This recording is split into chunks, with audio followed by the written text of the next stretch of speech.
What's up, everybody? Welcome back to the channel. This is Legitical Response. We cover political news. We keep you up to date and keep you informed with everything that the government does. Now, today is Rag on Joe Biden Day. I just done a video explaining the economy and explaining Bidenomics is working. Bidenomics is doing the thing, y'all. It's doing the thing it was meant to do, which is absolutely destroy the economy. It is tanking the U.S. economy and the people that are involved in the Biden administration, his economic advisors, people that he's got in his cabinet, Jerome Powell, Janet Yellen. These people are all incompetent. They don't know what they're doing. They should have seen inflation coming and done something about it. But like I said, I explained that quite well in my previous video, so if you haven't seen that, go check that out. And I would also recommend go check out my must-watch video about the shadow campaign that explains how the Democrats won in 2020. It explains everything in great detail, so go check that video out. It's a must-watch. It's the most important video I've ever made. As a matter of fact, that's on the thumbnail. Must-watch, the most important video I've ever made, trying to get people to watch it because it's important to know the strategy of the Democrats and how they won in 2020, and that some of the claims about fraud in the 2020 election weren't so founded in reality as much as they were founded in deception, if you know what I mean. The Democrats deceived the Republicans. Trump tried to fight it, and that's why he thought there was a bunch of fraud votes. But like I said, I explained that all quite well in that video, so go check that out so we can know exactly what the Democrats done, y'all. But what we're getting into today is ragging on Joe Biden. Just look at what's going on. The Biden campaign, if you will, is in outright freefall, panic mode. Holy crap, we're losing voters as if they got stuck in the stomach by a samurai, just sliced right open, and they are absolutely bleeding support. All the numbers prove this. And Biden seems to be struggling with key demographic groups that he would need to win, and win big, if he stands a chance of being reelected. John, there is significant softness in the support for Joe Biden among core Democrats. In this poll, he's carrying black voters by 61 points. Well, that sounds like a lot, but he carried them by 84 points back in 2020. Latino voters, a very slight Biden edge in this poll, but it was a 21-point advantage in the exit polls back in 2020. And among younger voters, under 30, we're actually seeing Trump with a slight edge. That was a big win for Biden last time around. It's particularly stark to see that difference among voters of color. Black voters under age 50, far less likely in this poll to say they're supporting Joe Biden than older black voters. All right, so that poll shows a stark difference from 2020 to 2024. As a matter of fact, those numbers are outright devastating for Joe Biden. Yeah, he's still got the popular vote in the black and Latinos to an extent. The under 30, Donald Trump is actually up plus 5% with under 30. That's insane, right? Like the shift in black vote, Joe Biden was up like plus 86 points, 86% points, and now it's shifted like 30 points toward Trump. That is bad, bad news for Joe Biden, and it's continuing to go. Check this out. I just want to say, I grew up a Democrat, and I've always been a Democrat until I met this man right here. I'll tell you what. He will not have to worry about nobody in my family ever vote for a Democrat again. And that was New York Giants legendary and Pro Football Hall of Famer Lawrence Taylor endorsing President Trump during his massive New Jersey rally over the weekend. Former Giants running back Otis Anderson also throwing his support to the former president. Trump hoping to gain ground with black voters. Rapper Lil Wayne praising Trump's work on criminal reform, while rapper Snoop Dogg said earlier this year he has, quote, nothing but love and respect for Trump. Rapper 50 Cent also suggesting Trump is maybe the answer after seeing New York City give prepaid credit cards to illegal migrants. Yeah, so that's major. When you have these icons of rap and these icons of pro football, you know, American celebrities getting behind Donald Trump when they should be getting behind Joe Biden, yeah, that's a major, major red flag, if you will, for the Biden campaign. They just don't know what to do, and they're trying to buy votes. And, it kind of doesn't make any sense because Biden is going after very specific targeted groups that might not make up that disadvantage that he's in right now. So why is Biden going after these people? Like I've said it before, Biden trying to purchase college kids' votes by paying off student loan debt. It's absolutely unconstitutional. It's now House Ways and Means Committee member, North Carolina Congressman Greg Murphy. Congressman, you're a doctor. You must have went to a ton of school. You probably had a lot of student loans, and we're all glad you went to school, and we're glad you could take out those loans. But it doesn't sound like a lot of Americans want to pay those loans back for you. And yet the government's saying it's a top priority for them.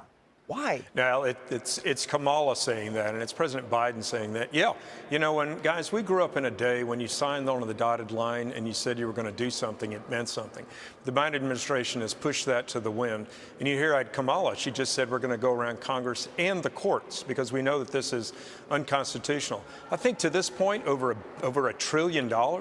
And here you have 87% of the individuals who don't have student loans paying for 13% are due, who, by the way, the majority come from upper earning income individuals. So it's not something I think America has an appetite for.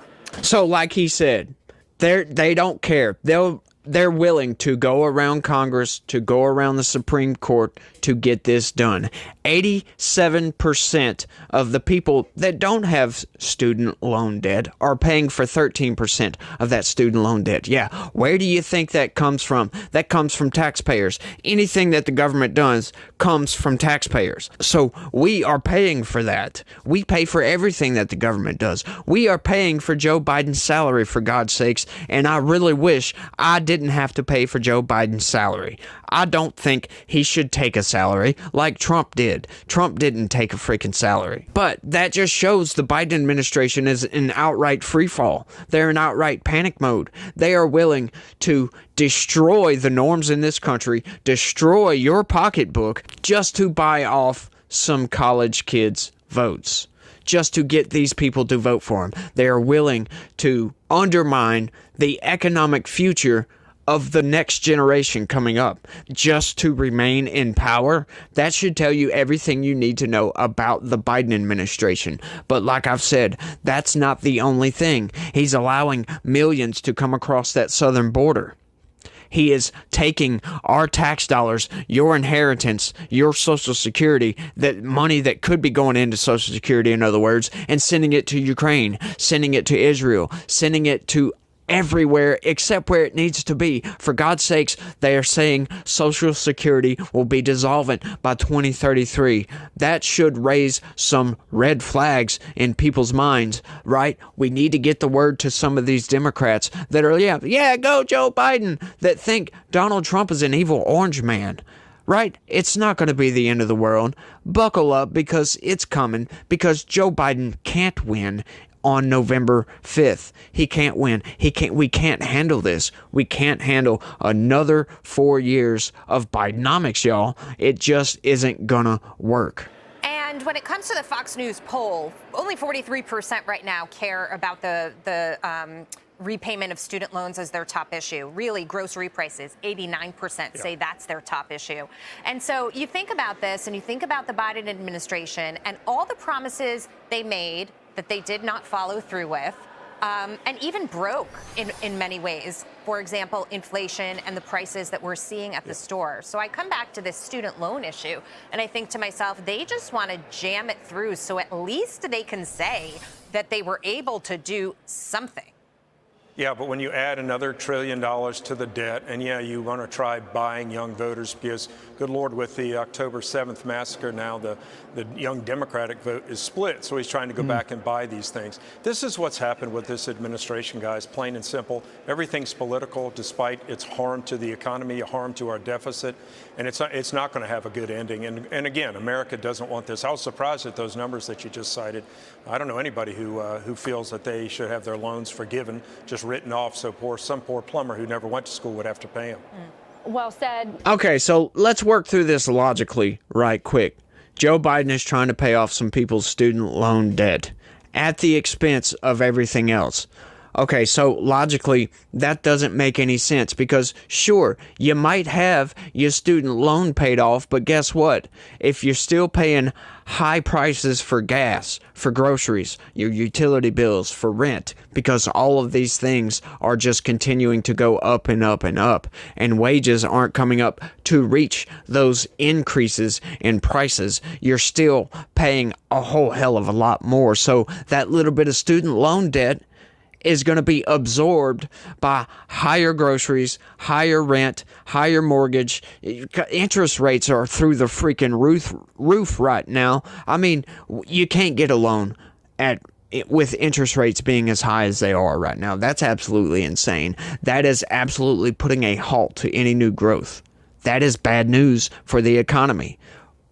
Like I've been screaming, the Biden administration seems to be incompetent because they couldn't see this coming for some reason, even though they tried to blame it on Putin, right? You remember the Putin price hike? Yeah, that was absolute BS. You remember when they said, oh, inflation's going to be transitory? Well, obviously it's going to be transitory. What were they even trying to argue with that point? Sure, it's going to go up, but it's going to be in a very bad detriment to the American people because prices are going to shoot up because of that, right? Like they try to say, oh, inflation and costs of everything isn't directly tied together. I'm sorry, huh? Are you trying to lie once again to the American people? Yeah, that's what they're trying to tell us. And you have these economic advisors that are just absolutely incompetent, don't know what the hell they're doing, advising Joe Biden on what to do, and he's getting out there and touting Bidenomics as if it's a good thing. It's like, what is really going on here? So logically working through paying off the student loan debt, it doesn't work out logically to make any sense. Because if you're paying higher costs for every freaking thing else, that one payment for your student loans isn't going to help anything because you're still paying more money than you were before. And now they're absolutely destroying Social Security by doing this, by sending all this money out, by printing more dollars, by not trying to fix the economy, by looking at their policies and saying, this isn't working, y'all. But instead, they're not looking at their policies as if it's a bad thing. They're looking at their policies like, oh, we need more government spending. We need more government jobs. No, you're going to kill the economy, for God's sakes. But you can't get these people to understand this, so we need to get the American people to understand this, right? We need to get Democrats to understand this. We need to let these people know that, look, you might not like Trump, but look at the 4 years. Look what he did with the economy. And Trump is not the be-all, end-all, by the way. It's not going to be so bad under Donald Trump. All he is in charge of is the executive branch. They execute the laws. That's it. That's all the power the president should have. I say this all the damn time. Congress is the most powerful institution in this country. They control where your tax dollars go. So if you want to promote real change, vote in new congressmen. We need to get the old guard, the people that are in there, except maybe 10 to 15 Republicans. We need to get everybody else out of office. We need to get all the senators, except for 2 or 3 senators, out of office. We need fiscally responsible people. We need people that are going to come in and hold the Biden administration to account, hold the executive branch to account when they go rogue, right? Like if Trump goes rogue, the Congress can actually rein that in. So, once again, Congress is where it's at. You don't need to worry about who's the freaking president. Sure, it may be the most powerful single position in the country, but like I said, if we've got a working Congress, these people can promote all the change you would ever want. For any progressives that may be watching this video out there, Congress is where it's at. Vote in Donald Trump, but vote in who you want for Congress. Get your old congressmen out of there because they're not doing anything for you. They are voting in the interests of the corporations because the Democrat Party is no longer the party of the people, y'all. The Democrat Party is the party of the elites and the corporate establishment. Just look at their voting record. That's all you got to do. Go to congress.gov and check out your congressman's voting record. You will see that they vote in the interests of the lobbyists and the elites and the corporate executives in this country. That's who they vote in the interests of. They don't vote in the interests of you, the American people. I think I've made my point quite clear, and that's all I've got for this one, y'all. I want to thank everybody for watching. But look, y'all, let me know what y'all think about all this down in the comment section. And that's all I got for this one. I want to thank everybody for watching. And y'all try to have a good day and stay legitical. Peace.